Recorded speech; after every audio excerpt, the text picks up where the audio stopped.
How's it going, everybody? And it's time for a new season of NFL. Here I am bringing you my NFL Week 1 predictions, and I'm kind of mad right now because I just spent like 15 minutes making this video, and I was going ham. I was done, and I went to go upload the video, and it only recorded like 30 seconds of it, so that made me really mad. So I'm going to try to go through this faster. I put so much analysis into that video, and like I just don't even feel like doing that anymore, so I'm probably not going to put as much into it.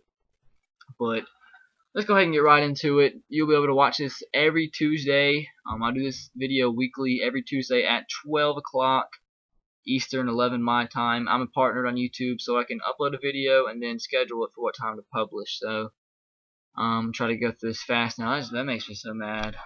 Stupid webcam. But Dallas at New York, first game of the season on Wednesday night at 8:30 on NBC. I don't think the Super Bowl champions will have any problem defending their title right now against the Dallas Cowboys. Dallas just is going to be in distraught this year. They're not. Everybody's like down on Dallas. I don't think they're going to be as bad as people out there think they're going to be this year, but there's no way they're going to beat New York. Tony Romo's just going to just kill that secondary. He's going to throw for 300 plus yards. Their defense, led by Jason Pierre-Paul, is just going to be just a mess for Tony Romo. Tony Romo is going to be in for a long, long night in New York. Especially with this game being at New York, I don't think it's going to be that close. I'm going to say New York wins this game 34-10. Let's say 34-17 over Dallas. Indianapolis Colts at Chicago Bears. This is a 12 o'clock game. First game on Sunday. Be really fun to watch this game. This is going to be Andrew Luck versus Jay Cutler. It's the quarterback show here. It's going to be in the windy city of Chicago. It's going to be really fun to watch Andrew Luck in his first actual game. Actually, I'm going to see the coaches let him completely let loose because this game actually matters. It's not the preseason anymore.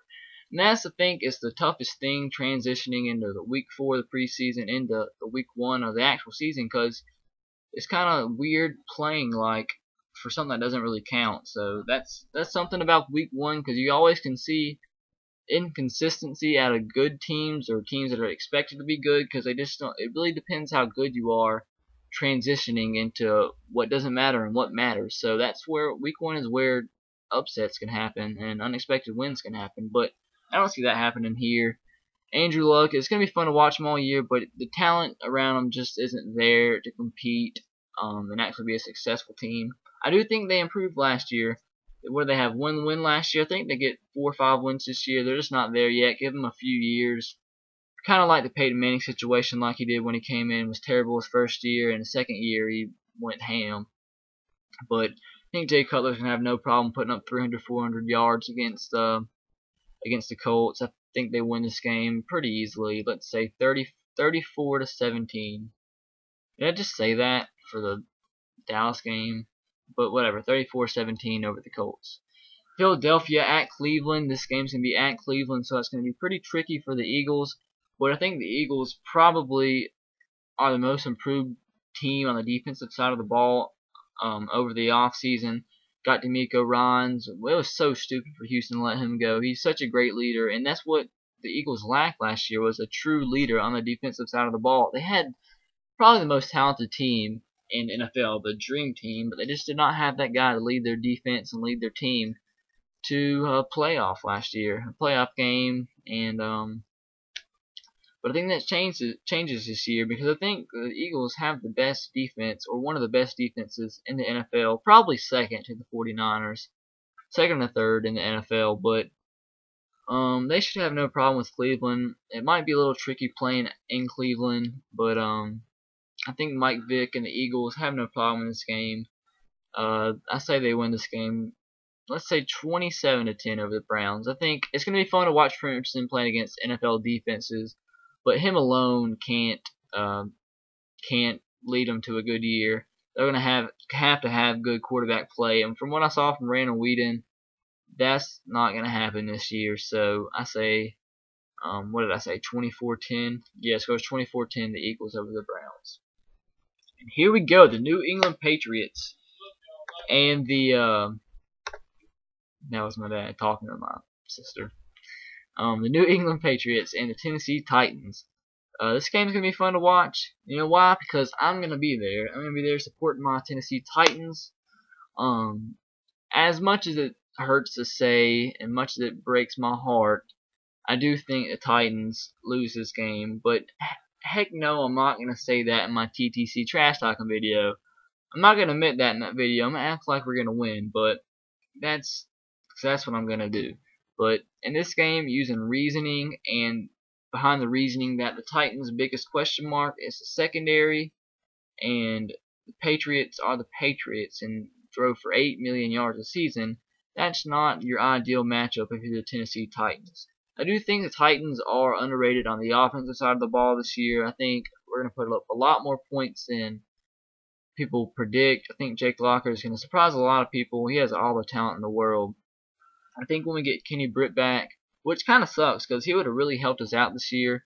I don't really know how he's going to be coming off that injury. It's been a year, all the off the field problems, but I mean, basing that off his career and basing his career, or basing whatever, he alone will be a very, very great addition to our wide receiver core. And he's out for this game. He'll be back for next week against San Diego, but just with that, all that said, I think New England does win this game 34-20 over the Titans. I'm picking a lot of 34s. Atlanta at Kansas City. This is kind of hard game to predict. Kansas City is going to be vastly improved this year, but Atlanta, I think, it just has too much, led by quarterback Matt Ryan. Matt Ryan, I believe, he's a consistent quarterback. He's a quarterback that can lead the Falcons to the playoffs like he showed last year, but once he got to the playoffs, he scored 2 points. That's so sad, but this isn't the Giants they're playing. This is the Kansas City Chiefs. So I think Atlanta, led by Matt Ryan and Julio Jones, should win this game pretty easily. I say they should win this game 24-20 over the Chiefs. Close game, but that made no sense. I just said they should win the game pretty easily. My parents talking just like mess with my head and confuse me. But I say Atlanta should win this game 24-20 with whatever I said. And here we go, the worst game of the century. Jacksonville Jaguars at Minnesota. This game is going to be not fun to watch. I don't think many people that aren't Jags and Vikings fans are going to watch this because it's just going to be a terrible game to watch.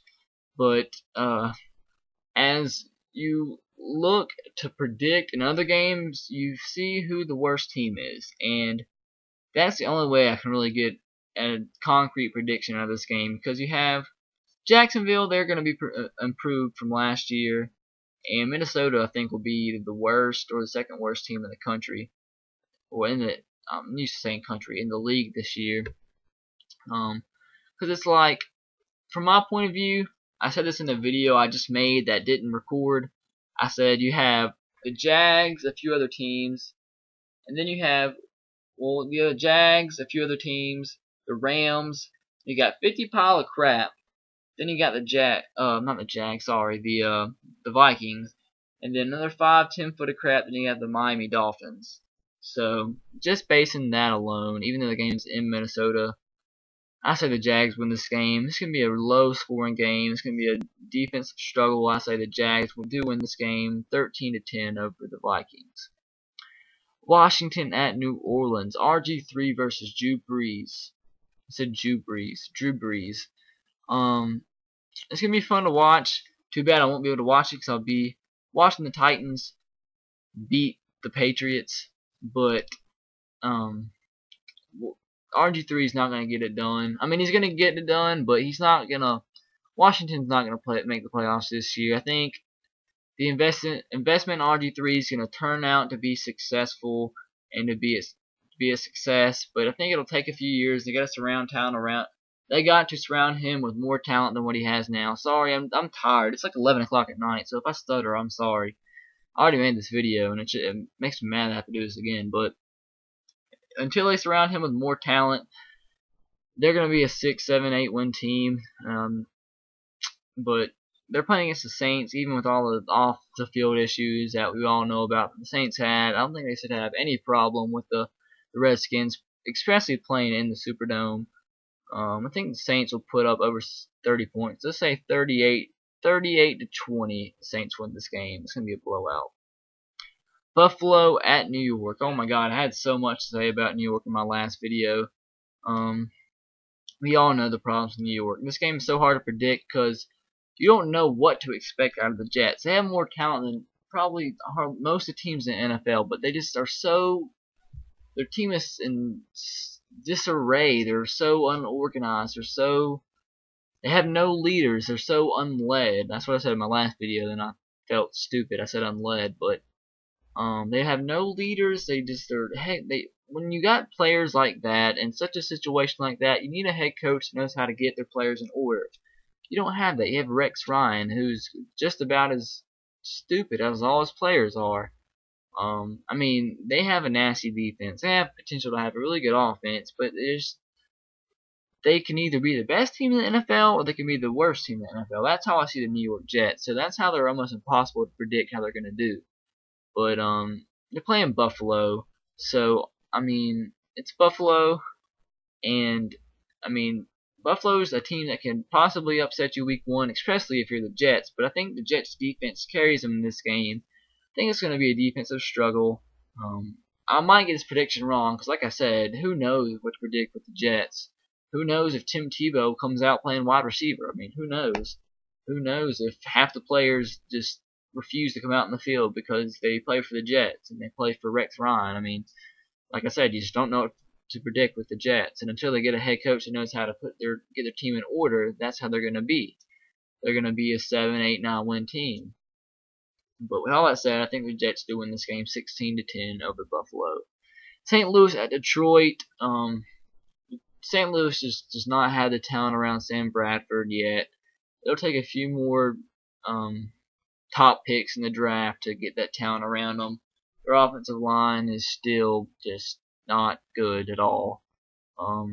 They're playing at Detroit. Detroit just has talent everywhere in the field, just as they have arrested players all over the field. But the game's in Detroit. I think this will be a blowout. Detroit's going to be a really good team this year, a team that's going to make the playoffs, and I think possibly can go deep in the playoffs, bearing injury. Matthew Stafford will have no problem putting up 400-plus yards against the St. Louis Rams secondary, even though with the addition of Cortland Finnegan and whatnot. I say Detroit. I'm going to give Detroit 42 points in this game. I'm going to say Detroit wins this game 42-14. A big blowout. Miami at Houston. You already heard how I categorized Miami.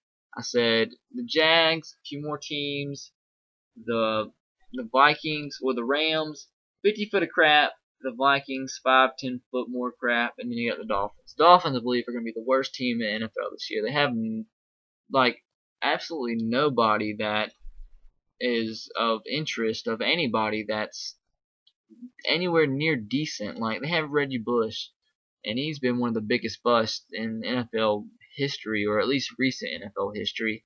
And when your best player basically is a bust, I mean, no, you don't know what to expect out of Ron Tannehill. You have 15 quarterbacks that all suck. You just know they're not going to be a good team this year. Sorry, I just bumped that, but playing against Houston, even though Houston I think the Titans might actually win the division, the AFC South, because the Houston Texans are just retarded for letting Mario Williams and D'Amico Ryans go. I mean, you can't expect to let your two best defensive players go and expect to be better. No, I mean they have Andre Johnson, T.J. Yates, what the heck? They do have T.J. Yates, but that's not who I meant to say. It's a Matt Schaub, Andre Johnson, and Arian Foster, who without question is the best wide receiver, quarterback, and running back tandem in the NFL without question. So I think this will be a blowout again. Something tells me that they're not going to score as many points as some people are predicting, but I'm going to give them 28 points. I'm going to say 28-7 over Miami. I'm going to try to speed this up a little bit so it won't stop recording like it did last time. I'm already at 14 minutes, but This is probably the hardest game and the most interesting game, but the most hardest game to predict this week. I'm glad I got this video over again now because I spent 2 minutes just thinking about who's going to win this game. San Francisco at Green Bay. The best defense in the NFL versus probably the best offense in the NFL. And usually from my perspective, the defensive team usually comes out on top in this situation. But with this game being at Green Bay with Aaron Rodgers as quarterback, what comes down to this prediction is you got Alex Smith, Aaron Rodgers. Yes, the 49ers added, who was it, Randy Moss and Mario Manningham, when they lacked wide receiver play, great wide receiver play last year, and they'll have more of that this year. They'll have better wide receivers, but when you got Alex Smith throwing the ball, that doesn't do you much good. So I'm going to give Green Bay the victory. I say they hold Green Bay to 24 points, which hardly any teams in the NFL can possibly do. But I think San Francisco scores 4 points too less to Green Bay, and I say Green Bay wins this game 24-20. 5 games left. Seattle at Arizona. I had a lot to say about this game too. It's just so interesting having Russell Wilson, a rookie, beat out a player that they signed just automatically assuming he's going to be the quarterback because he makes millions and millions of dollars a year compared to whatever Russell Wilson's is, which I'm sure is nowhere near Matt Flynn's contract. So I'm actually proud of Pete Carroll and his staff for actually putting talent over dollars. I mean, a lot of coaching staffs out there would have just put Matt Flynn out there just not to waste their money. But I think they had the right decision there. Watching the preseason games, Russell Wilson did look like a better quarterback than Matt Flynn. Matt Flynn did look like a good quarterback, though, but Russell Wilson just outshined him. I mean, Russell Wilson was so impressive this preseason, this off season. He came out of nowhere, and I mean, like I said, don't get me wrong, Matt Flynn probably could start on many other teams in the NFL. But on the Dolphins probably take up 20 foot of their crap. But Arizona side of the ball, yeah, they have wide receivers and playmakers all over the field. But the difference with Arizona is they have John Skelton. That's right, John Skelton. And yeah, you have Larry Fitzgerald, probably arguably the best wide receiver in the NFL. But when you have John Skelton, you're not going to get the ball to him that many times, especially when he's double covered, and you got to have a guy that's very accurate to get him the ball. So until Arizona actually gets a quarterback that can make all the throws, which they wanted them Peyton Manning that didn't get, I think they're going to be a 6-7 win team. So this might surprise some people, but I'm going to give Seattle the victory this game. I'm going to say it's going to be a close game. I'm going to give Seattle 27-20 over Arizona. Carolina at Tampa Bay. The matchup of the two big old black QBs, Josh Freeman and Cam Newton. This is the debut of Greg Schiano, the head coach that came from Rutgers. It's always fun watching collegiate coaches transition into professional football, which usually doesn't fare too well. It worked pretty well for Pete Carroll and Jim Harbaugh, but it's easy for me to say because I'm an Alabama fan, so I know all about Nick Saban going to the Dolphins and whatnot. But traditionally, coaches struggle, especially in their first few years as head coaches transitioning from the college game. But this game's at Raymond James Stadium in Tampa Bay, Florida. Both teams have improved defenses. But just like the Green Bay and 49ers game, I'm not comparing the teams. I'm not comparing the 49ers and the Green Bay Packers to the Carolina Panthers and Tampa Bay Buccaneers, but the same thought process. You got Jason Campbell, Cam Newton. Jason Campbell is so inconsistent, but he can be a really good quarterback, but you don't expect the quarterback to be their best week one. But you got Cam Newton, who I think is going to be better than last year. I mean, if you're Cam Newton, you're not going to get worse. And so I think with their improvements on defense, the Carolina Panthers will win this game. It's going to be close, and I'm only giving the Panthers the victory because of that lineman who said they're going to win a Super Bowl, because he's bold. So I'm going to be bold and pick the Panthers this game and say they win high scoring game. I'm gonna say 33-30 over the Tampa Bay Buccaneers. Pittsburgh at Denver. Big Ben versus Peyton Manning. This game's in Denver, Mile High Stadium.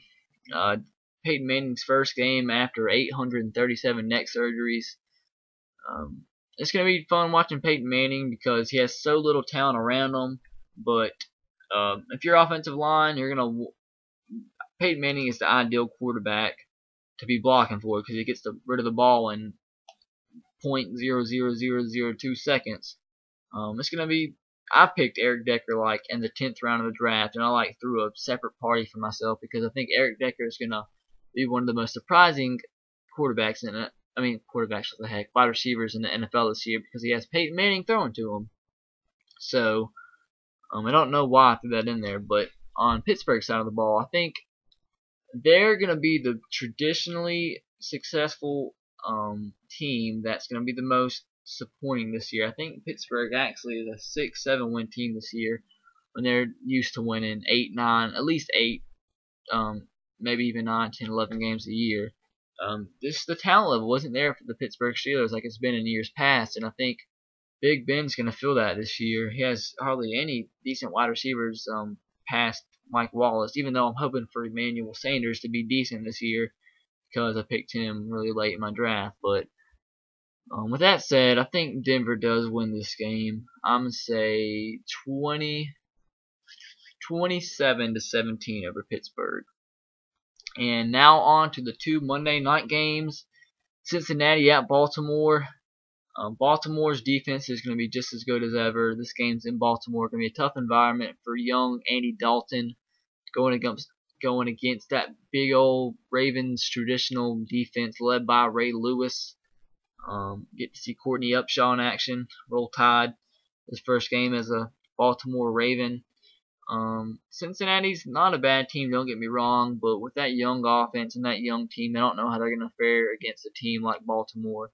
Even though on the Monday night stage, Baltimore did struggle last year they lost to the Jaguars for God's sakes. But that was mainly because their offense was atrocious in that game. And I think it was at Jacksonville too, but I am going to give Baltimore the victory this game. I think that defense makes a few plays and gets Joe Flacco and company in the Cincinnati territory, and it's gonna be a low-scoring game. I'm gonna say 17-14 Baltimore. Last game of the week, San Diego at Oakland. Oakland, I think, may be one of the most surprising teams in the NFL this year. They can be especially better than they've been in years past. I think they're 8-9 win team this year. I need water, but because I've been talking for 40 minutes straight. But San Diego was disappointing last year. They lost their best wide receiver. They Philip Rivers had a down. I said, see, I'm talking like an idiot. I said Rivers. Philip Rivers had a down year last year, but he can go anywhere but up. San Diego as a whole was disappointing last year, and their coach is on the hot seat definitely. Especially if they lose to Oakland, which I'm predicting. The game's in Oakland at the Coliseum. Gonna be baselines everywhere from the Oakland A's. It'll be a fun game to watch, even though I probably won't watch it because I'm gonna be really, really tired from my trip back from Nashville.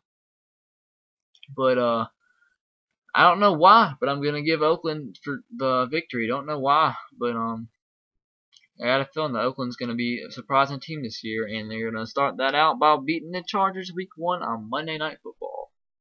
Let's say, I got to give it a score.